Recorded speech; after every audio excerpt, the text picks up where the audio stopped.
పరిశీలన చేసుకున్నాం.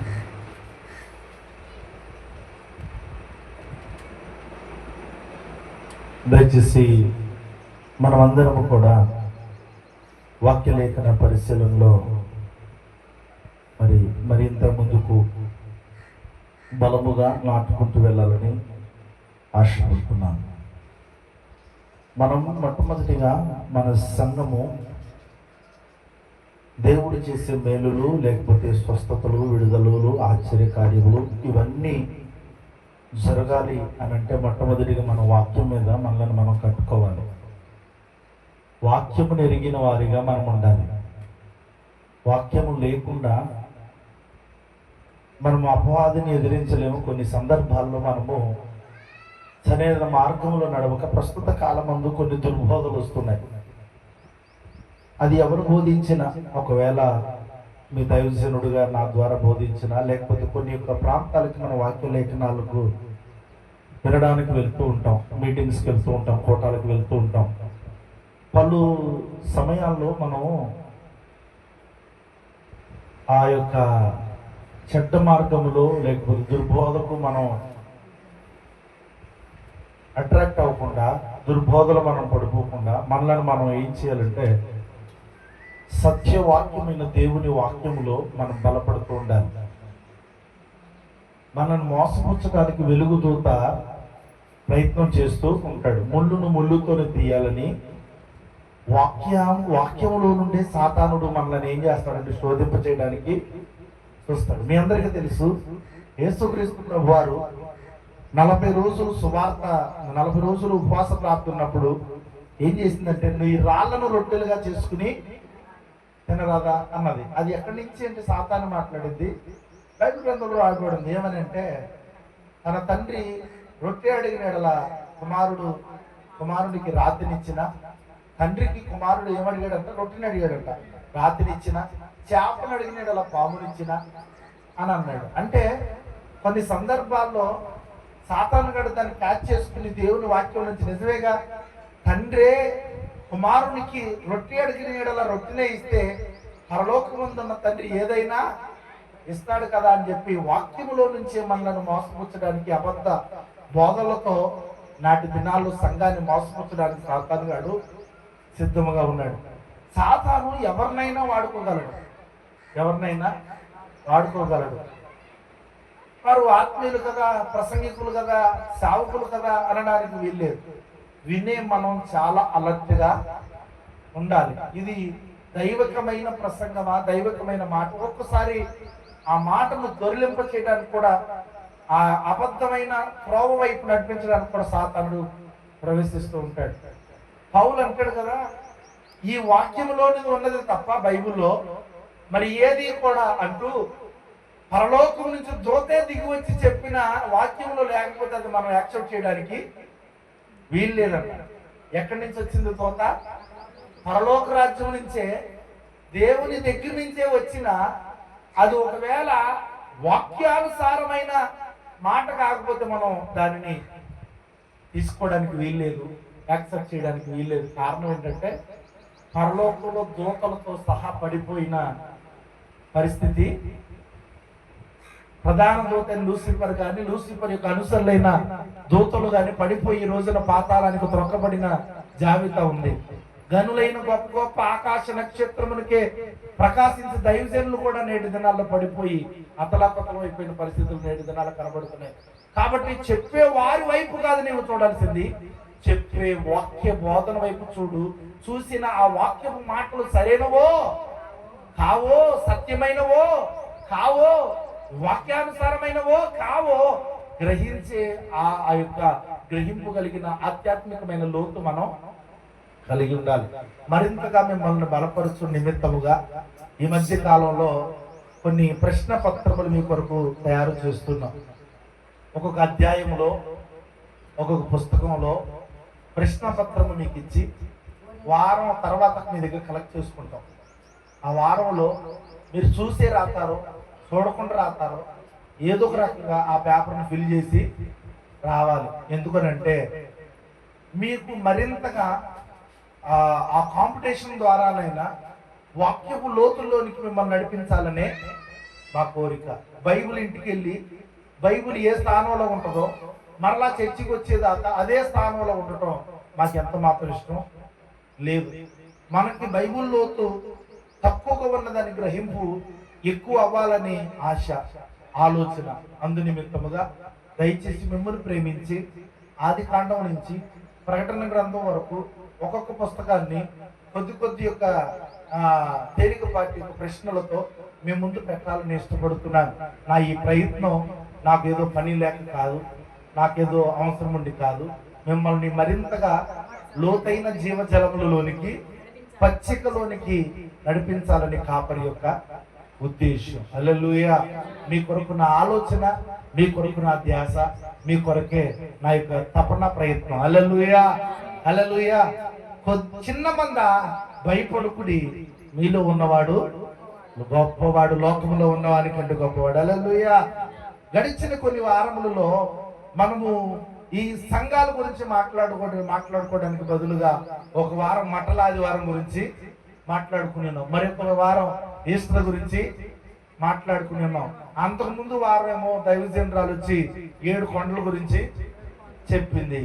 ఇలా ఆ 7 కొండలు తర్వాత మరి యొక్క ఈ యొక్క మట్టల ఆదివారం తర్వాత ఈ గుడ్ ఫ్రైడే, ఈస్టర్, ఇలాగా ఇవన్నీ కూడా తరచుగా రావటం వల్ల కొన్ని వారాలు గ్యాప్ వచ్చి ఈ యొక్క సాధ్య సంఘములో మనం నిలిచిపోయాం.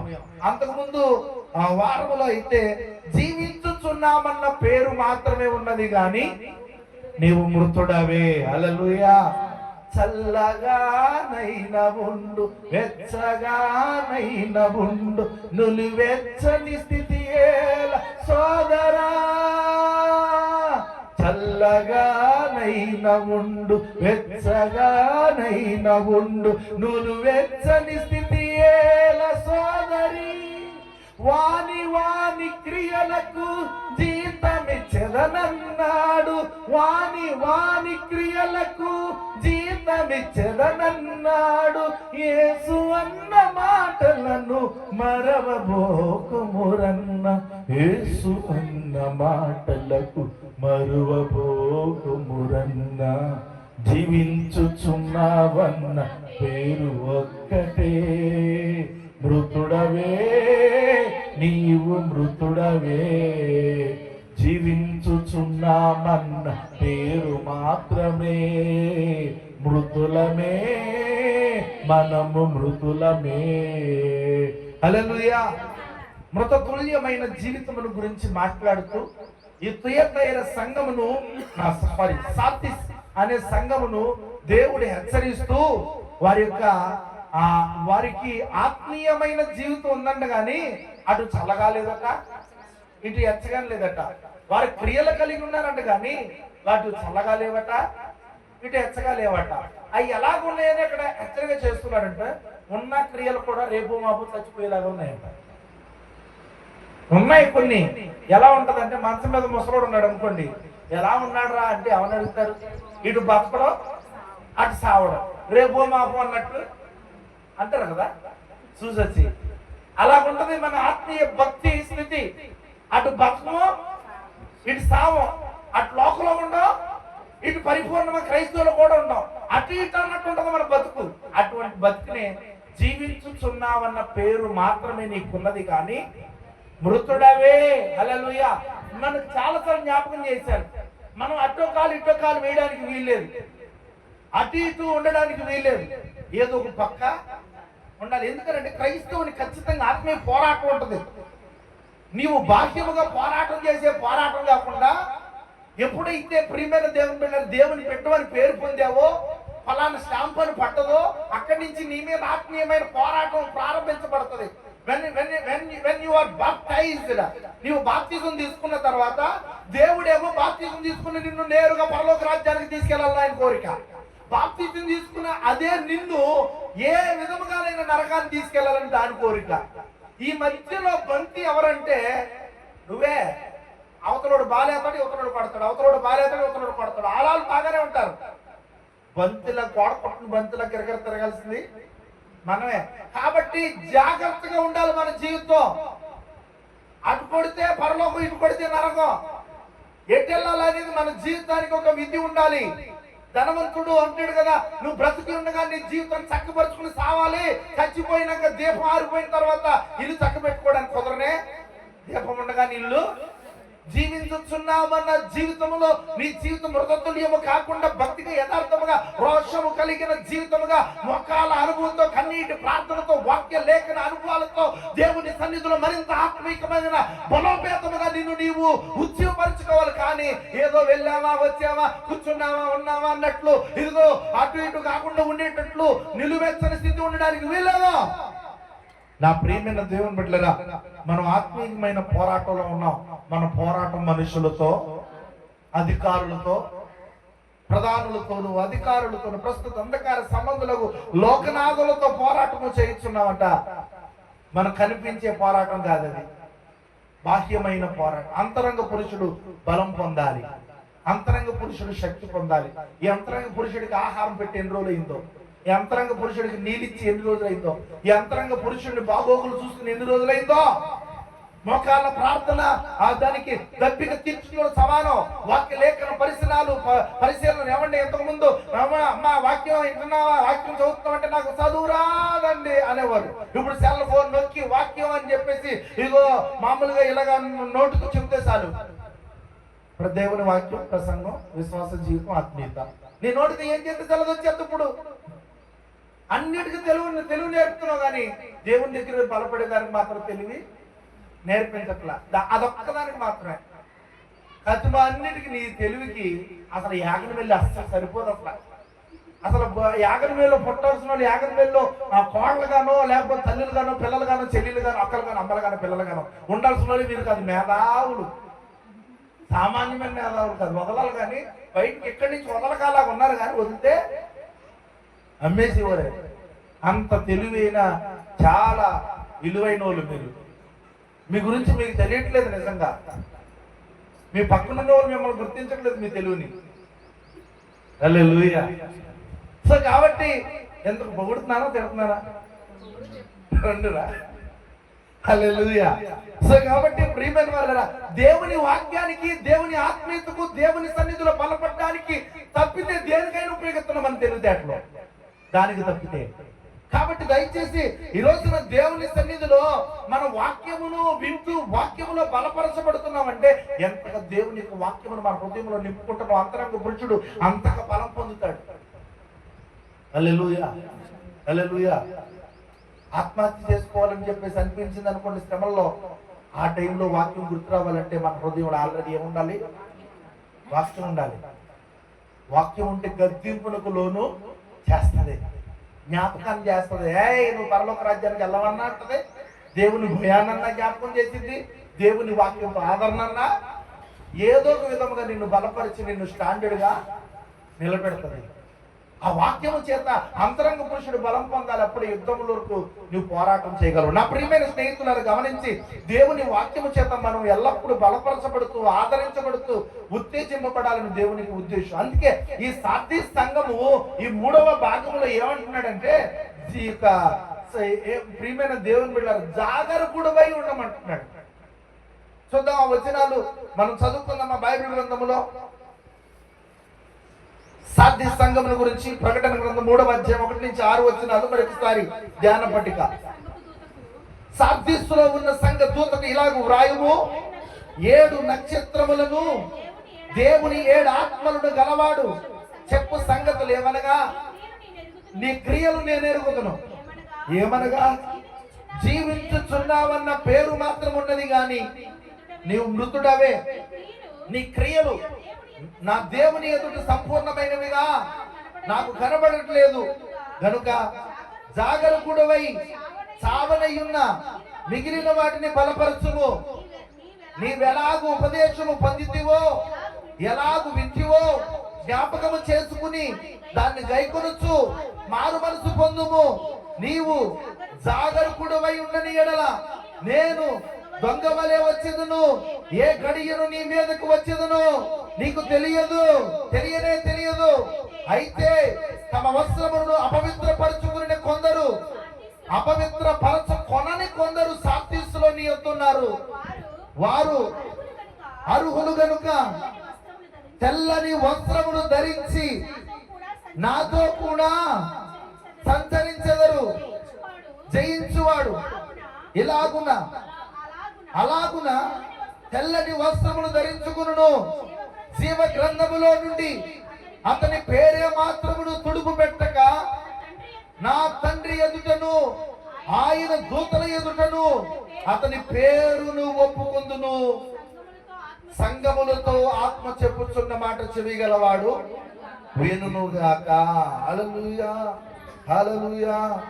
ప్రియమైన దేవుని బిడ్డలారా, సార్దీస్ అనగా ఉజ్జీవము, రహస్యముగా పారిపోయినది, ఎర్రనిది అనే కొన్ని సందర్భాలు మనం విన్నాం. ఈ సార్దీస్ అనే పట్టణం ప్రస్తుతానికి షార్ట్ అనే పట్టణముగా పిలువబడుతుందని మనం విన్నాం.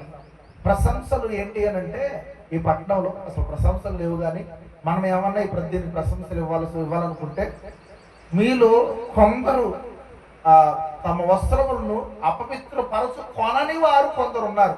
లిటిల్ బిట్, కొద్ది గొప్ప మంది అని అంటున్నాడు. ఇక్కడ తప్పు ఏంటి అంటే, అసంపూర్ణమైన క్రియలు. అటు చల్లగా లేవు, ఇటు ఎచ్చగా లేవు, అటు బతకలేదు, ఇటు సావలేదు, మధ్యలో అసంపూర్ణమైన భక్తి క్రియలు వారు చేస్తున్నారన్నమాట. ఇక్కడ పురుకొల్పు ఏమంటున్నాడంటే, చావనయున్న మిగిలిన వాటిని బలపరచు. అయింది ఏదో అయిపోయింది, చల్లబడ్డావు ఏదో చల్లబడ్డావు, మొదటి క్రియని జ్ఞాపకం చేసుకో, మొదటి భక్తిని జ్ఞాపకం చేసుకో, మొదటి దేవుడు చేసిన మేలుని జ్ఞాపకం చేసుకో, విన్న వాక్యాన్ని మరలా జ్ఞాపకం తెచ్చుకో, నిన్ను నీవు ఉత్తేజపరుచుకో, బలపరుచుకో అని అంటున్నాడు. నీవు ఎలాగ ఉపదేశము పొందితువో, ఎలాగ వింటువో జ్ఞాపకం చేసుకుని దానిని గైకొనుచు మారు మనసు ఇప్పటికైనా పొందు అంటున్నాడు సంఘానికి. హెచ్చరిక ఏంటంటే, జాగరూకుడవై ఉండని ఎడల నేను దొంగవలే వచ్చేదని అంటున్నాడు. జీవ గ్రంథములోని అతని పేరే ఏమాత్రము తొడుపు పెట్టక నా తండ్రి ఎదుటను ఆయన దూతల ఎదుటను అతని పేరు ఒప్పుకొందును. ఇది ఈ సాటి సంఘముల యొక్క వాక్య ప్రసంగముల యొక్క వివరణ. బైబిల్ గ్రంథంలో మనం గడిచిన వారము నాడు ఆల్రెడీ మనము కొన్ని విషయాలను జ్ఞాపకం చేసుకున్నాం. ప్రియమైన దేవుని బిడ్డలారా, ఈ సార్దీస్ పట్టణం యొక్క ప్రాముఖ్యతను మనం విన్నాం. అలాగే జీవించుచున్నామన్న పేరు మాత్రము నీకున్నది కానీ నీవు మృతుడవే అనే మాట విన్నాం. ఈ వారం అయితే జాగరూకుడవై, ఏంటండి జాగరూకుడవై,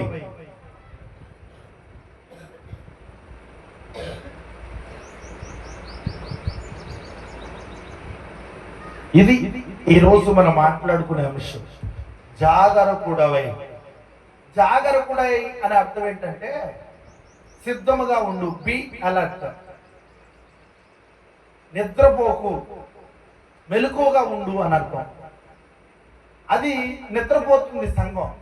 చాలాసార్లు మనం జ్ఞాపకం చేస్తున్నాం. మనం ఎవరు అంటే నిద్రపోయిన రుద్ర సింహాలు. మనం సింహం నిద్రైపోతే ఎన్ని ఆటలైనా అక్కడ ఆడవచ్చు. అది సింహం లెగిస్తే దాని ఆటలో ఆడటానికి కుదరదు. మనం నిద్రపోతున్నాం కాబట్టి సాతాను గాడు ఎన్ని ఆటంకాలైనా, ఎన్ని నాటకాలైనా, ఎన్ని సినిమాలైనా వేస్తాడు మన ముందు. అదే మనం సరైన భక్తి గనక చేస్తే, మోకరించి సరిగ్గా ప్రార్థన చేస్తే, ఉపవాసం అని గోని పట్ట ధరిస్తే, కన్నీటి ప్రార్థన మొదలెడితే, ఉజ్జీవముగా అసలైన సంఘస్థుడిగా నీవు బ్రతకడం ప్రారంభిస్తే, అసలు మనకు ఎదురు లేని భక్తి విశ్వాసాలతో మనం నింపబడితే, సాతానుగడు ఆటలో సాగో. సాతానుగడును దేవుని దూత ఇద్దరు యెహోషువ పక్కన నిలబడ్డారట. ఏమే సాతానా, యెహోషువ ఎలా కనపడుతున్నాడా నీకని అడిగాడంట దూత. సాతానుగడు అంటున్నాడట, ఇప్పుడే అగ్నిలో నుంచి తీయబడిన కొరిమిలా కనబడుతున్నాడట. హల్లెలూయా. అంటే ఒక ఇనుప ముక్క అగ్నిలో బాగా కాల్చి అమ్మట తీసి ఎలా ఉంటది, ఎర్రగా ఎర్రగా ఎర్రగా ఉంటది. సాతానుడికి ఎలా అనిపిస్తుంది అంటే, మనం ఒకవేళ ఎర్రగా ఉన్నదాన్ని కొరిమిలో నుంచి తీయబడిన ఆ ఇనమరాడిని ఇనపోస్తుని పట్టుకుంటే ఎలా ఉంటుంది మనకి, ఆ పట్టుకోవాలన్న ఊహ కూడా ఎలా అనిపిస్తుంది అంటే భయానికి గురి చేస్తుంది. అలాంటి భయం వేస్తుందంటే సాతానికి. ఎందుకు తెలుసా, అతడు వంటి ప్రార్థనా పరుడు, భక్తి పరుడు మరొకడు లేకుండా ఉండేటంత భక్తి గలవాడు యెహోషువ గురించి రాయబడింది. అతనంత ప్రార్థన పరుడు, అతని వంటి ప్రార్థన పరుడు లేడు. అన్నట్లు ఆ దేవుడే అతని గురించి సాక్ష్యం ఇస్తున్నాడు. అంతటి భక్తి చేశాడు యెహోషువ అండి. నేనును నా ఇంటి వారును యెహోవాని సేవించుతున్నామని కుటుంబాన్ని కట్టుకున్నాడండి. నోవాహు ఇదివరకే తెలియని యొక్క గొప్ప వింత విడ్డూరాలు. వర్షం అప్పటికి పరిచయమే లేదు. పరిచయం లేని దినాల్లో వర్షం వస్తుందంటే గుడ్డిగా నాన్న మాట నోవాహు మాట ముగ్గురు కొడుకులు కోడలు విని వెనకాల వచ్చారంటే ఎంత భక్తి అతను చేసుకుంటాడు కదా. ఆ భక్తిలో కొడుకుల్ని కోడల్ని ఎంతగా నడిపించాడో కదా. ఈ రోజున మనం భక్తిలో నడిస్తే మన పిల్లలు ఖచ్చితంగా నడిపించగలం. మా ఊళ్ళో మొన్న గొడవ అయింది. వాళ్ళ అబ్బాయి తాగేసేసి ఇష్టం వచ్చినట్టు గొడవ చేస్తున్నాడు. వీళ్ళ నాన్న వెళ్ళి 2 దెబ్బలు వేసాడు. ఆడు కొడుకు ఏమనలేదు కానీ నువ్వు ఆగరా ఆగా వీడు చెప్పొచ్చాడు. వీడు తాగుడు మాన కానీ ఆడిని కొడుతున్నాడు. వీడు వచ్చి ఆడి కొట్టుకున్నాడు, చెప్పుకున్నారు, ఏదో బాధలు పడతారు. మధ్యలో వాడు ఎమ్మట ఏమన్నాడు తెలుసా, నీ బతుకు ఒకటి నిజంగా లేదు, నువ్వు కొట్టొచ్చేసి వాడిని అలా కొట్టేస్తున్నావు, నువ్వు మానేసి కొట్టుకోనండి అన్నాడు. అంటే నేనైతే స్కూల్లో నీళ్ళేసి తెచ్చుకోడు ఆ మాటకి. పోనీ ఆడెదురు తిరిగిన వాడు పక్కనోడు అంటున్నాడు వచ్చి, వాళ్ళ అమ్మను కొట్టాడు. ఎందుకు వాళ్ళ అమ్మను కొట్టావు, నేను కొడుతున్నాడు. కొడతామంటే ఈయన వచ్చి మధ్యలో ఈ డైలాగులేసాడు. కాబట్టి భక్తి అనేది మనం చేస్తే మన పిల్లలు ఖచ్చితంగా అధికదే వచ్చేస్తాయి. హల్లెలూయా. ఒకనాడు హానోకు గారు గబగబా గేదలకి ఒడ్డులకి గాడిదలకి మేకలకి అన్నిటికీ మేతలు వేసేసి ఆ పనులు చేసేసి గబగబా వెళ్ళిపోతున్నాడు. రోజు ఎక్కడికి వెళ్ళిపోతున్నాడు బాబు మా నాన్న, అసలు మా నాన్నకి ఏదో సీక్రెట్ ఉంది, సీక్రెట్ లైఫ్ ఉంది, ఏం చేస్తున్నాడు దొంగబొక్కుడు అనుకుని ఆ నాన్న వెళ్తూ ఉంటే సూర్యకొట్టులో జాగ్రత్తగా ఇలా ఇలా ఇలా ఇలా ఇలా కొండ మీదకి వెళ్తే ఆ నాన్న కొండ మీద ఒక పట్ట పరుచుకుని గోని లాంటిది అక్కడ మోకరిల్లి చేతులు పైకెట్టి, నా ప్రభువా నా దేవా ఏకాంతముగా నిన్ను స్తుతిస్తున్నాడు నా ప్రభువా, నీతో గడిపే ఈ జీవితం ఎంత ఆనందకరమైనదో అని ప్రార్థన చేస్తాడంటండి. గంభీరమైన స్తుతి, గంభీరమైన ఆరాధన, ఉజ్జీవమైన ఇదిగో దేవునితో గడిపే సమయం, ఇదిగో నోవాహు దేవునితో కూడా నడిచాను అని రాయబడి ఉందండి. ఎలా నడిచాడు? పక్క నడిచారా? ఎంత భక్తి జీవితం నోవాహు ఈ యొక్క హానోకు చేశాడు. హానోకు ఆ భక్తి జీవితం కొడుకు చూసి ఒళ్ళు జందరిచ్చేసిందంట హానోకు కుమారుడికి. అమ్మో మా నాన్న ఇదిగో ఏదో అనుకున్నాను కానీ మా నాన్న చేసేది భక్తే, మా నాన్న చేసే దేవునితో సహవాసం అని చెప్పి కాళ్ళు చేతులు వణుకుని ఇంటికి వచ్చేసాడట. అప్పటి నుంచి ఆ నాన్న మీద ఇంకా గౌరవం. నాన్నగారు నాన్నగారు నాన్నగారు అంటున్నాడంట. మనం చేసే మంచి క్రియలు మన బిడ్డలకి మాదిరి కావాలి. హల్లెలూయా హల్లెలూయా. మొన్న నేను సెల్ ఫోన్ నొక్కుతా ఉన్నాను మా పిల్లలకి, చేతిలో సెల్ ఫోన్ ది అన్నాను. మరి నువ్వు అన్నది, ఏమన్నది? మరి నువ్వు అన్నది. వాళ్ళకి తెలియదు అలా అనకూడదని, అనకూడదు అని వాళ్ళకి తెలియదు, వాళ్ళు ఎదురు చెప్పకూడదని తెలియదు. మనం 100 తప్పులు చేసినా వాళ్ళు మాత్రం తప్పు చేయకూడదని వాళ్ళకి తెలియదు. మనం ఏం చేసినా మనం చెప్పేవాళ్ళమే కానీ చేయని వాళ్ళమని వాళ్ళకి తెలియదు. మనం చెప్పాలంటే ముందుగా ఎదురుగా ఆచరించాలని వాళ్ళకి తెలియదు, మనకు తెలియదు అని వాళ్ళకి తెలియదు. చెప్పడానికి నోటి మాటే కదా ఎన్నైనా చెప్పేస్తామని వాళ్ళకి తెలియదు, మనకు తెలియదు అని వాళ్ళకి తెలియదు. కానీ ఆ మాట అనగానే జ్ఞానం సమక్కమంతే. ఉన్నాడు అన్నాను కదా, నేనే స్పూన్ నీళ్ళు తెచ్చుకుంటాను. ఆ రోజు సెల్ ఫోన్ పెట్టుకుంటూ ఒట్టు 2వ రోజు ఇచ్చుకున్నాను. కానీ అంటే ఆ రోజంతా మాట ఏం జ్ఞాపకం, 2వ రోజు మర్చిపోయింది కాబట్టి సెల్ ఫోన్ తెచ్చుకున్నాను. హల్లెలూయా. ఈరోజు నా ప్రియమైన దేవుని బిడ్డలారా, ఇతరులకు మనం చెప్పాలంటే మన మాదిరి కలిగి ఉండాలి.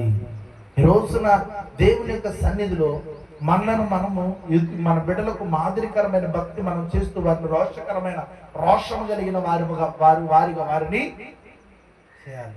నోవాహు దినాల్లో నోవాహు బిడ్డలు అలా మాట విన్నారు. నోవాహు ఈ గోడ కడతానంటే వెనకాల వెళ్ళారు, ఆస్తులు అమ్మేసి ఒప్పుకున్నారంటే వారి తల్లి తండ్రి వారి భక్తి వారి బిడ్డలకు మాదిరికరముగా ఉంది ప్రియులారా. కాబట్టి ఈ రోజున మనము దేవుని సన్నిధిలో నిద్రమత్తులాగా పడుకునే వారిగా ఉండకూడదు, లేవబడిన వారముగా. మన కుటుంబమును జోలికి వస్తే యెహోషువ కుటుంబం వలె అసలు సాతాను భయవేసేటట్లు ఉండాలి, అంత భక్తి, అంత ప్రార్థన. గేటు దాకా రావాలి సాతాను గడు. అమ్మో ఈ ఇల్లు, అమ్మో ఈ ఇల్లు మా సామాన్యమైన ఇల్లు కాదు అని పక్కింటికి వెళ్ళిపోలేడు. మన దగ్గర శోధన చేయడానికి వస్తే, మనం టార్గెట్ చేయడానికి వస్తే. సో కాబట్టి ప్రియమైన దేవుని బిడ్డలారా, ఇక్కడ ఏమంటున్నాడంటే ప్రకటన గ్రంథం 3వ అధ్యాయం 2వ వచనంలో చూడండి, జాగరూకుడివై చావనై ఉన్న మిగిలిన వాటిని బలపరచుము. హల్లెలూయా. ఇప్పుడు మన లోపల ప్లేట్లెట్స్ పడిపోతాం అంటే వెంటనే ఏం చేస్తారు తెలుసండి? ప్లేట్లెట్స్ పడిపోతాం. ప్లేట్లెట్స్ ఉన్నాటిని బతికించి కదుమ వాటిని లోపలికి ఎక్కించడం ప్రయత్నం చేస్తారు వైద్యులు. అలా చేస్తేనే మనం ఏం చేస్తాం? బతుకుతాం. లేకపోతే బక్కిటి తన్నేస్తాం. సో కాబట్టి ప్లేట్లెట్స్ పడేటప్పుడు ఉన్నవి పడకుండా చూడటం ప్రథమ కర్తవ్యం. ఉన్న వాటిని పడిపోకుండా చూడాలి, ఒక ఎత్తు. రెండవ వైద్యం ఏంటంటే ఇంకా పడిపోయిన వాటిని మరలా రెట్టింపు చేయటం, ఆల్రెడీ చచ్చిపోయిన వాటిని పునర్జీవింప చేయటం ఆ వైద్యుని పని. ఈ రెండు చేసినాకే మనకి ఇంటికి వస్తాం, లేకపోతే అక్కడి నుంచి అటు కాటికి వెళ్తాం. హల్లెలూయా. ఇప్పుడు కాటికెళ్ళే సీనే విశ్వాసిది. అతని యొక్క క్రియలు ఎలా ఉన్నాయంటే అసంపూర్ణముగా ఉన్నాయి. ఇటు పూర్తిగా పోలేదు, అటు సంపూర్ణము కాలేదు, అసంపూర్ణముగా ఉన్నాయి.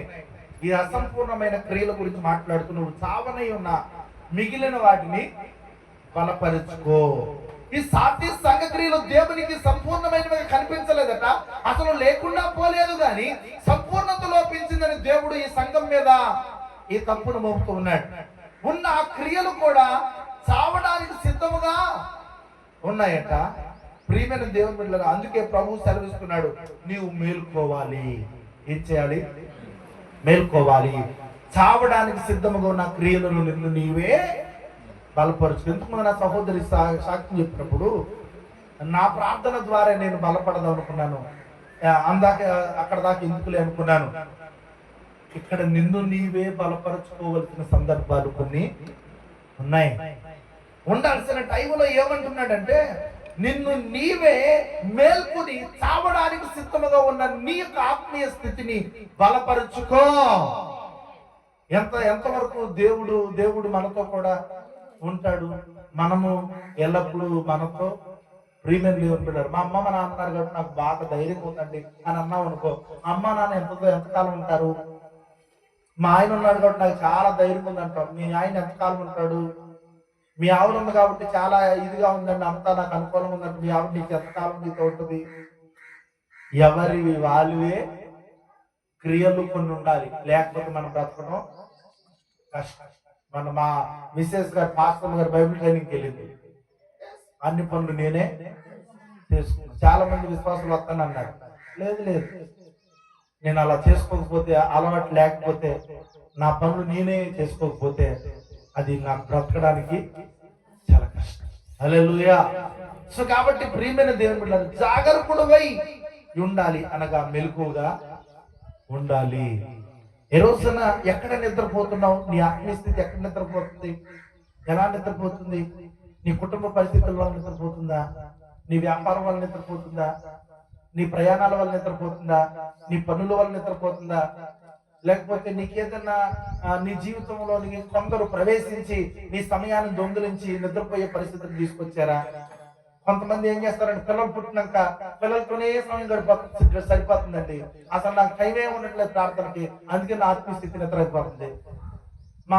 మా ఇంటి పక్క మా చుట్టాలు వచ్చారండి, వాళ్ళు వచ్చిన కాడి నుంచి టైం అంతా ఆల్పన గడిచిపోతుంది, అందుకే ఈ మధ్య ప్రార్థన గడుపుతలేదు, నేను నా ఆత్మీయ స్థితి నిద్ర అయిపోతుంది.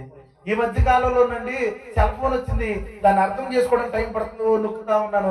అబ్బో మధ్యలో వీడియోలు వస్తున్నాయి, యూట్యూబ్లో వస్తున్నాయి, ఒక్కొక్కసారి అక్కడ ఆగితే అసలు టైమే తెలుస్తలేదు. నేను అందుకే నా ఆత్మీయ స్థితి నిద్ర అయిపోతుంది. నీ వ్యాపారం, నీ ఉద్యోగం, నీ పనిపాట్లు, నీ ప్రయాణాలు, వాట్ ఎవర్. బైబిల్ గ్రంథంలో సంసోను అనే ధీరుడు, వీరుడు, సూర్యుడు ఉన్నాడు. అలాంటి ఒక బలవంతుడు బైబిల్ గ్రంథంలో మరొకడు. ప్రియమైన దేవుని బిడ్డలారా, దేహ దారిద్ర్యము కలిగిన వాడు, దేహమును బలముగా శక్తివంతముగా కండలు తిరిగిన బలవంతుడు ఈ యొక్క సంసోను. అతన్ని కంట్రోల్ చేయటం అన్కంట్రోలబుల్, అతన్ని సాధుపరచుడు ఎవడి వల్ల కాదు. ఒకనాడు ప్రియమైన దేవుని బిడ్డలారా, ఒక పచ్చి దవడ ఎముకతో 1000 మందిని చంపేశాడు. ఒక కత్తి, ఈటె ఏవి లేవు, అవతల దిక్కునే కత్తులు, ఈట్లు అన్నీ ఉన్నాయి. అతని చేతిలో కేవలము ఒక దవడ ఎముక, ఒక పచ్చి దవడ ఎముక మాత్రమే ఉంది, గాడిద. అటువంటి దవడ ఎముకతో ప్రియమైన దేవుని బిడ్డలారా 1000 మందిని చంపేశాడు.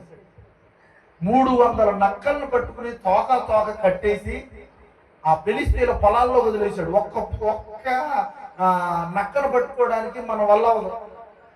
ఒక్క నక్కను పట్టుకోవడానికి వల్ల అవ్వదు. 7 చెరువు నీళ్ళు తాగాలి మన నక్కను పట్టుకోవాలంటే. అది మనం ఇలా చూసేవాడు పారిపోద్ది. అలాంటిది 300 నక్కలను పట్టుకున్న ధీరుడు ఆయన. అటు తోకలను కట్టేసి వాటికి నొప్పులు వెలిగించి వదిలేసాడు. ఏమండి, పట్టణాన్ని కావలిగా ఉండే ఇది ఉంటది గేటు, కొన్ని టన్నుల బుర్ర ఉంటది. అది దాన్ని తీయడానికి తొయ్యడానికే 10-12 మంది తొయ్యాలి, అటుపక్క ఇటుపక్క గేట్ ని. అలాంటి 2 గేట్లని పెడసతో సహా లేపేసి అది పట్ట పట్ట పట్ట పట్ట ఊడొచ్చేసింది. అది దానికి తాళాలు వేసేసారు, ఇతను నిర్బంధించుదామని. ఆ గేట్లు పట్టుకుని లేపేసి తీసుకెళ్లి కొండ మీద తీసుకెళ్ళి వచ్చాడు లోయలోకి. అతని గురించి మాట్లాడుకోవాలంటే ఇంకా చాలా ఉన్నాయి. అలాంటి ధీరుడు వీరుడు ఒక అమ్మాయి కొండ మీద పడుకున్నాడు. ఆమె పేరు డిలైలా. ఆమె కాలి మీద పడుకుని ఎక్కడ వంగనోడు అక్కడ వంగి అక్కడ కాలి మీద నిద్రపోయాడు. నిద్రపోవటం అనేది దేనికి సూచన అంటే ఆత్మీయ పతనానికి సూచన. ఇప్పుడు కూడా నీ పనిలో నువ్వు నిమగ్నం అవుతున్నావు కానీ దేవుని పక్కనెట్టేసావు. నీ వ్యాపారంలో నువ్వు ఉంటున్నావు కానీ దేవుని పక్కనెట్టేసావు. అభ్యంతరకరమైన నీ ఉద్యోగం, దేవుని ఆత్మీయతకు అభ్యంతరకరమైన నీ వ్యాపారం, నీ పనులు, నీకు కలిగిన వాటెవర్, నీకు పాడి పంట పశువులు వాటెవర్ నీకేమున్నా దేవునికి అభ్యంతరముగా ఉండేవి ఏది నీ ఆత్మీయ స్థితికి మంచిది కాదు. హల్లెలూయా. అవి అలా కాకుండా నీకుంటే ఎన్ని పనులైనా చెయ్యి. ఆత్మీయతకు అభ్యంతరం కాకుండా ఉండే ఉద్యోగం ఎన్నైనా చెయ్యి, వ్యాపారం ఎన్నైనా చెయ్యి. నీ ఆత్మీయ స్థితి పతనం అవుతుందంటే యు ఆర్ ఇన్ డేంజర్. నువ్వు ప్రమాదంలో ఉన్నావు. నీ ఆత్మీయ స్థితి చచ్చిపోయిన స్థితిలోనికి మారిపోతుంది. ప్లేట్లెట్స్ పడిపోయినట్లు నీ ఆత్మీయ స్థితి పడిపోతుంది అని అంటే నువ్వు ప్రమాదకరంలోనికి మారబోతున్నావు. హల్లెలూయా, హల్లెలూయా. కాబట్టి నా ప్రియమైన దేవుని బిడ్డలారా, ఇక్కడ బైబిల్ గ్రంథంలో అత్యంత బలవంతుడు, కొదమ సింహాన్ని సైతము అవలీలగా చీల్చివేసిన బలశాలి. ఇదిగో అతడు అట్లాంటి సంసోను ఢిల్లీల తొడ మీద పడుకుని నిద్రపోతున్నాడట. ఏమైంది? శత్రువుల చేతుల బందీగా మారాడు. అలాగే తల వెంట్రుకలను గొరికించబడి, ఇదిగో 2 కళ్ళు పెరిగివేయబడి దాగోను దేవతకు బలిగా మారాడు. నీలోనికి నీవు ఒకసారి చూసుకునే ప్రయత్నం ఈ రోజు చేయమని దేవుడు జ్ఞాపకం చేస్తున్నాడు. నీ ఆత్మీయ స్థితి ఎలా ఉంది? ఒకప్పుడు గురించి నువ్వు చెప్తున్నావు. ఒకప్పుడండి ఉపవాసం, ఒకప్పుడండి మోకాళ్ళ మీద గంటల తరబడి, ఒకప్పుడండి పాటలు పాడుతూ ఉద్యమం, ఒకప్పుడండి ఆత్మీయత, దేవుడు అంటే ఎంత ఆసక్తో, ఒకప్పుడండి పరుగులు తీసే ప్రయాణం, ఒకప్పుడండి అటుకదలు ఇటుకదల పాడతా ఏసీ స్తోత్రం అంటే నడిచేదాన్ని, ఒకప్పుడండి ఎంత ఆశ. అప్పుడు ఎవరికి కావాలి? ఇప్పుడు కావాలి నీ బతుకు. నీవు ప్రియమైన దేవుని బిడ్డలు బైబిల్ గ్రంథంలో రాయబడుతుంది, మొదటి వారు కడపటి వారు మొదటి వారు. అప్పుడు భక్తి నిన్నేమి పరలోక రాజ్యానికి చేర్చదు. ప్రస్తుతం నేను ఎలా ఉన్నావు అనేది దేవునికి. ఏమండి, గతకాలం బ్రతికంతా దొంగ బతుకు బతికాడు, దొంగ శిలువ మీద దొంగ. గతం ఎవరికి అవసరం లేదు అక్కడ. అప్పటికి దేవుని శిలువ మీద, అయ్యా నేను పాపినని నేను గుర్తిస్తున్నాను, నీవు పరిశుద్ధుడు అని గుర్తిస్తున్నాను, నన్ను క్షమించు, నా పాపములు పవిత్రపరచు, నన్ను నిర్దోషిగా చేయి. నీవు ఏ పాపము లేని నిర్దోషివి, నీవు పరిశుద్ధుడివి, నీకు ఒక రాజ్యం ఉంది, నువ్వు రాజువి, నీ రాజ్యం జ్ఞాపకం చేసుకో అంటున్నాడు ఈ యొక్క శిలువలో దొంగ. గతంలో బతికేవాడు కావాలా? ఇదో నేను చెబుతున్నా, నేడు నీవు నాతో కూడా నా రాజ్యములో ఉందో అని చెప్పి సెలవు ఇచ్చాడు. హల్లెలూయా. మరి గతంలో నీ భక్తి, గతంలో దొంగ బతుకు రెండు ఉపయోగం లేదు. ప్రస్తుతం రైట్ నౌ ఇప్పుడు నీవు ఎలా ప్రార్థన చేస్తున్నావు అదే దేవునికి ముఖ్యం. ఇప్పుడు ఎంత భక్తితో ఉన్నావు అనేదే ముఖ్యం. ఎంత ఆసక్తి నీలో ఉన్నదనేదే ముఖ్యం. ఎంత చురుకుతనం ఉందనేదే ముఖ్యం. ఎంత ఉపవాసం ఉందనేది ముఖ్యం. ఎంత దేవుని కొరకు ఎదురు చూపున్నది అన్నది ముఖ్యం. ఏమండి గతంలోనండి నేను మెలకు రాకపోతే ఇదిగో పేరెట్టి ఇదిగో సుబ్బయ్యమ్మ లే ప్రార్థన చేయి అని చెప్పేసి అని దేవుడు ఇదిగో ఏదో స్వరంతో మాట్లాడేవాడండి. అంత మెలకు ఉండేదండి, అంత భక్తి చేశానండి బాబా. అప్పుడు అవసరం లేదు నాకు, ఇప్పుడు అవసరం నాకు అంటాడు. హల్లెలూయా. అయ్యునందులు అంటాడు, అయ్యా నీ నామమును దెయ్యములు నిలబట్టలేదా, ప్రవచించలేదా, అద్భుతాలు చేయలేదా, నీకు నామమును అనేక మందికి సువార్తను ప్రకటించలేదా అని అంటుంటే, అక్రమము చేయవారులారా నా యుద్ధ నుంచి తొలగిపోండి. మీరెవరో, ఎందుకు అంతకుముందు అన్ని అద్భుతాలు చేసావు, స్వస్థతలు చేసావు, విడుదల చేసావు, ప్రవచనాలు పలికావు, ఇదిగో అనేక మందిని దేవుని దగ్గరికి నడిపించే పొదకు నీవు ఏమైపోయావంటే భ్రష్టురాలు అయిపోయావు, భ్రష్టుడు అయిపోయావు, మందమతుడు అయిపోయావు, నిద్రపోతు అయిపోయావు, నీవు భక్తిని కోల్పోయావు, ఆత్మీయ వస్త్రాన్ని కోల్పోయావు, దేవుని యొక్క మహిమను కోల్పోయావు, దేవుని సన్నిధి నీతో లేకుండా నీవు నిర్జీవమైన పరిస్థితుల్లోనికి మారిపోయావు. మరి మారిపోయినప్పుడు దేవునికి అక్కరలేదు. బైబిల్లో రాయబడుతుంది, క్రీస్తు యేసు నందుండి మృతులైన మృతులు, ఆ చనిపోయిన వాళ్ళు ఎక్కడ ఉండాలంట? క్రీస్తు యేసునందు. హల్లెలూయా. క్రీస్తు యేసునందు ఉండాలంట. ఇది యేసుక్రీస్తు అనుకోండి, నీవు ఇక్కడ ఉండాలి. ఎక్కడుండి చనిపోతే నిత్యరాజ్యం. నువ్వు చనిపోయే టైంకి ఎక్కడున్నావు అనేదే ముఖ్యం. అంతకు ముందు ఏమంటే ఎలాగున్నాను ఎలాగున్నావు, ఒకవేళ చనిపోయే టైంకి వద్దామని అనుకుంటున్నావా? ఏ గడియో ఏ సమయమో తెలియని అంతలో కనపడి అంతలో మాయమయ్యే ఆవిరి వంటి మన జీవితం. హల్లెలూయా, హల్లెలూయా. కాబట్టి నా ప్రియమైన దేవుని బిడ్డలారా, ఈరోజు మనం దేవుడు ఏమంటున్నాడంటే, నీలోనికి నీవు ఒకసారి తొంగి చూసుకునే ప్రయత్నం చెయ్యి. ఏ మత్తులో ఉన్నావో, దేనికి బానిస అయ్యావో, ఆ స్థితిలో నుండి నీవు వెలుపలికి రావాలి. నీ ఆత్మీయ స్థితి నుంచి, ఆ మత్తు నిద్ర నుంచి లేవాలని కోరుతున్నాను. నిద్రించుచున్న నీవు లేవాలి అని అంటే, నిద్ర దేనికి సాదృశ్యం అంటే ప్రియమైన దేవుని మరణమునకు సాదృశ్యం. పోయినసారి జ్ఞాపకం చేశాను, మా అమ్మ చిన్నప్పుడు నా ఆత్మ ఇలాగ బయటికి వెళ్ళిపోయి మంచినీళ్ళు తాగుతాకి వెళ్తే, బిందులోకి వెళ్తే, ఎవరిని వచ్చి మూత వేసేస్తే, మూత లోపలే నేను ఉండిపోతే, చచ్చిపోయిన నన్ను తీసుకెళ్ళిపోతే, ఇలాంటివి కూడా జరిగితే అని చెప్పి చిన్నప్పుడు కథ చెప్పినప్పుడు మంచినీళ్ళు తాగేసి ముందే పడుకునేవాడిని. ఎందుకంటే దానికి ఏమాత్రం దాహం వేసి దాన్ని వెళ్ళిందని పెట్టన్నా అని. అంటే మనం నిద్రలో ఉన్నామంటే చచ్చిన వానితో. బైబిల్ గ్రంథంలో చిన్నది చనిపోతే ఏమంటాడు తెలుసా? ఈమె నిద్రించుచున్నదే కానీ వీళ్ళు బయట డబ్బులు కొట్టి పాడి కట్టేస్తారు. జబ్బుచ్చకడని డబ్బు కట్టేస్తున్నారు, పాడి కట్టేస్తున్నారు, పిల్లలు గ్రోహం మోగిస్తున్నారు. అమ్మో బాబా అప్పుడు అయిపోయా, అమ్మో నాయనా అని చెప్పి ఏడుస్తున్నారు. ఇన్ని జరిగిపోతుంది ఇక్కడ. కానీ ఆ జనాల్లోంచి వెళ్ళి నేను అంటున్నాడు, ఎందుకు వచ్చావా, నీతో పని అయిపోయింది కదా అంటే, నాతో పని అయిపోయింది, బ్రతుకున్నప్పుడు చేసే ఆశ్చర్యకరమైన కార్యం కాదు నాది, చచ్చిపోయినప్పుడు నేను చేస్తాను చూడు. ఆమె నిద్రించుతున్నదే కానీ చనిపోలేదని మాట చెప్పి ఆమెను లోపలికి పాడి దగ్గర బయట పడేసారు. చచ్చిపోయిన వాళ్ళు లోపలికి ఇస్తారా? బయట పడేసిన వాళ్ళు లోపలికి తీసుకుని వెళ్ళి, ఫలితాకి ఇచ్చిన దానా అనగానే ఆమె లేచి నిలబడింది. హల్లెలూయా. ప్రియమైన దేవుని బిడ్డ, ఆమె నిద్రించుచున్నది అన్నాడు. నిద్ర తాత్కాలికమైన మరణం.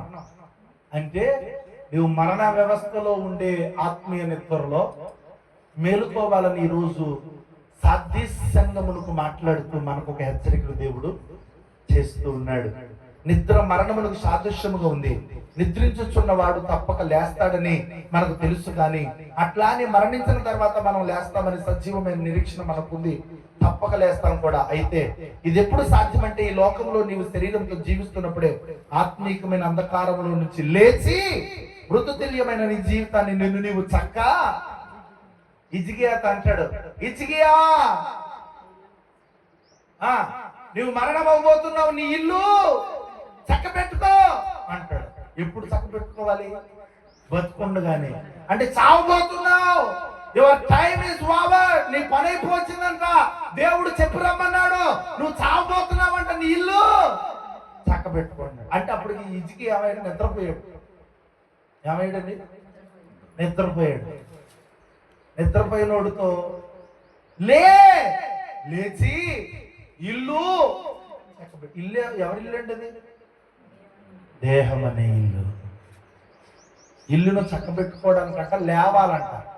మేల్కుని నీ ఇల్లును చక్కబెట్టుకో, నువ్వు చావనై ఉన్నావు, దేవుడు నిన్ను పిలుచుకోబోతున్నాడు అంటే హిజ్కియాని దేవుడు విడిచిపెట్టడం ఇష్టం లేదు. ఈరోజు మనం కూడా లేచి మనల్ని మనం చక్కబెట్టుకుని ఏ రోజు మన పోకడ, ఏ రోజు ఆయన రాకడ తెలియదు కనుక దయచేసి మెలకువగా ఉండి మనము సిద్ధపరుచుకోవాలి. ఎఫెసీ 5:14 నిద్రించుతున్న నీవు మేల్కొని మృతులలో నుండి లెమ్ము అని అంటున్నాడు. అందుచేత నిద్రించుచున్న నీవు మేల్కొని మృతులలో నుండి లెమ్ము, క్రీస్తు నీ మీద ప్రకాశించుచునని ఆయన చెప్పుచున్నాడు. హల్లెలూయా.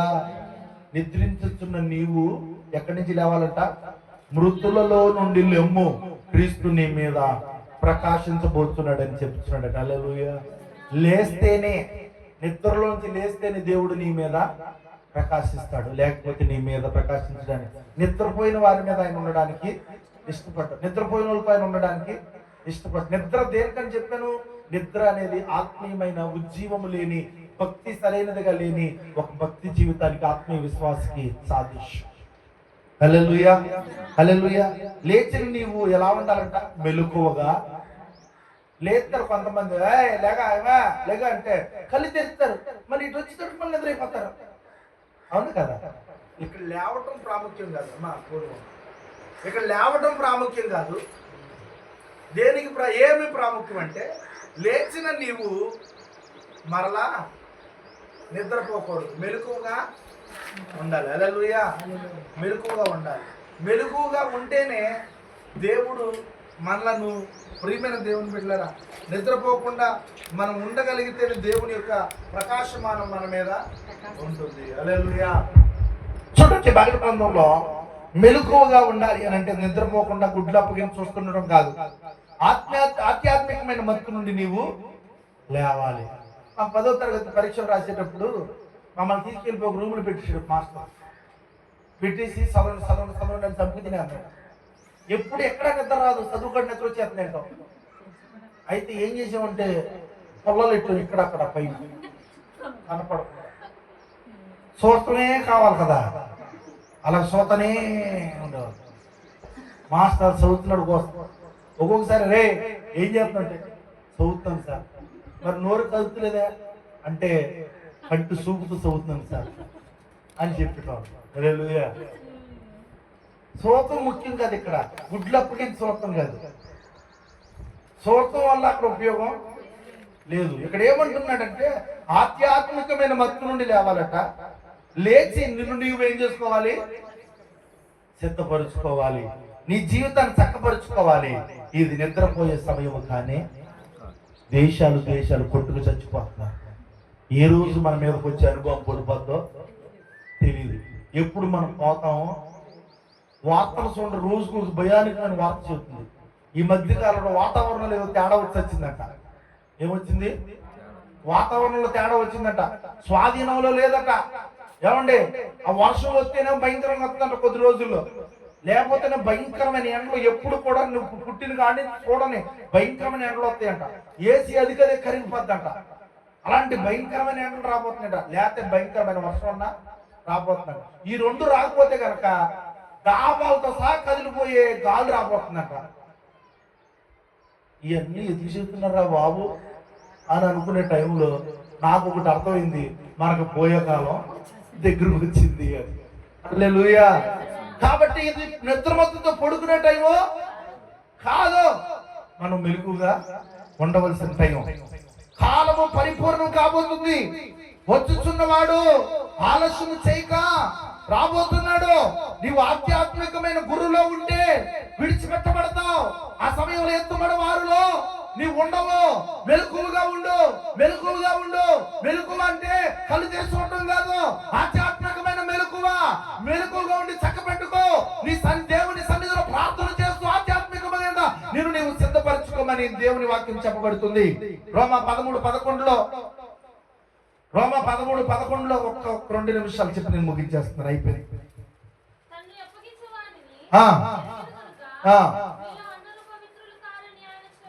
13:11 ఏనమ్మా. మరియు మీరు కాలము నెరిగి నిద్ర మేలుకొను వేళ అయినదని తెలుసుకుని అలాగూ చేయుడు. ఏం ఎరగాలంటండి? కాలము నెరగాలంట. ముందు కాలం, చుట్టూ యుద్ధాలు జరుగుతున్నాయి, భూకంపాలు జరుగుతున్నాయి, ప్రపంచం అంతా కరువులు వస్తున్నాయి, వేదన ప్రారంభించబడింది, క్రైస్తవంపై భయంకరమైన వ్యతిరేకతలు మొదలైంది, క్రైస్తవులు హింసిస్తున్నారు, ఎదుగు రకరకాలైన జరుగుతూ ఉన్నాయి, బోధకులను చంపేస్తున్నారు, అనేకమైన పరిస్థితులు తారుమారైపోతున్నాయి. వీటన్నిటిని మనం ఎరిగి ఏం చేయాలంటండి? నిద్ర మేలుకొని వేళ అయినదని తెలుసుకుని అలాగూ చేయుడి. ఎందుకు మెలకుగా ఉండాలి? మెలకుగా ఎందుకు ఉండాలి అని అంటే, సాతాను ఎప్పుడు నిన్ను దాడి చేస్తాడో తెలియదు. అక్కడ అంటాడు కదా 1 పేతురు 5:8 నిప్పరమైన బుద్ధి గలవారై మెలకుగా ఉండుడి, మీ విరోధి అపవాది గర్జించు సింహము వలె ఎవరిని రింగుదనాన్ని వెతుకుతూ తిరుగుతున్నాడు. ఏంటంటే సాతాను గడ అంటే టైం లేదని ఇంకా నవ్వులితే లేట్ అయిపోద్దని ఏమన్నాడంటే ఇక్కడ, ఎవరు నువ్వు రింగుదునా అని నవ్వులితే ఆలస్యం అయిపోతాను. ఆడికి తెలుస్తుంది ఆలస్యం అయిపోతుంది, దేవుడు రాకడ వచ్చేసింది, ఎత్తపడిపోయేవారు ఎత్తపడిపోతారు, విడబడేవారు విడబడతారు, ఇదిగో నా టార్గెట్ తక్కువ అయిపోద్దని చెప్పేసి నిన్ను విశ్వాసగా దేవుని బిడ్డగా ఆత్మీయ ముద్రలు బలపడుతూ దేవుని సంఘానికి తరచుకు వస్తున్న నిన్ను పడవేయడానికి, ఆత్మీయహీనునిగా చేయడానికి, విశ్వాసంలో బలహీనపరచడానికి అనేకమైన బలహీనమైన ఛాయలు నీ జీవితంలో ఏర్పాటు చేసి నిద్రావస్థకు తీసుకువెళ్ళి దేవుని చేతే విడిచిపెట్టబడే స్థాయిలోకి నిన్ను తీసుకురావడానికి సాతానుగాడు పలు ప్రయత్నాలు చేస్తున్నాడు. కనుక మెలకువగా నీవు ఉండాలి. హల్లెలూయా. మెలకువగా ఎందుకు ఉండాలంటే, సాతానుగాడుకు నీవు టార్గెట్, నీ కుటుంబం టార్గెట్ అవడానికి, నీ కుటుంబంలో ఎవ్వరు కూడా టార్గెట్ అవడానికి వీల్లేదు. హల్లెలూయా, హల్లెలూయా. ప్రభు ఎప్పుడు వస్తారో తెలియదు కనుక మెలకువగా ఉండాలి.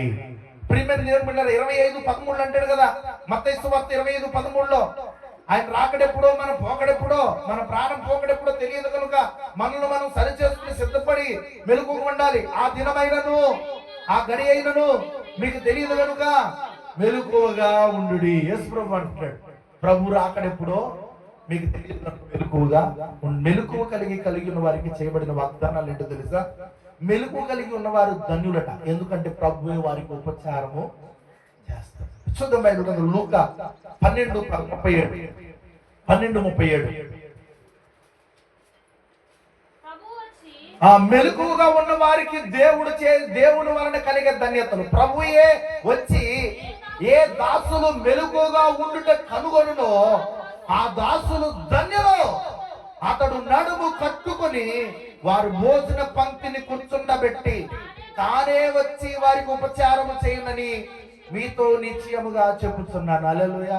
మనం భోజనాల్లో కూర్చున్నాం అనుకోండి, మనకి ఎమ్మెల్యే గారు ఎవరైనా వచ్చి వడ్డిచ్చారు అనుకోండి, లేదా చంద్రబాబు గారు వచ్చి వడ్డిచ్చారు అనుకోండి, లేదా పవన్ కళ్యాణ్ గారు వచ్చి వడ్డిచ్చారు, నాకు ఆయన వడ్డిస్తే ఉంటది అసలు పొలకరించిపోతే. ఊళ్ళో ప్రెసిడెంట్ గారు వడ్డిస్తేనే మనం తట్టుకోలేము.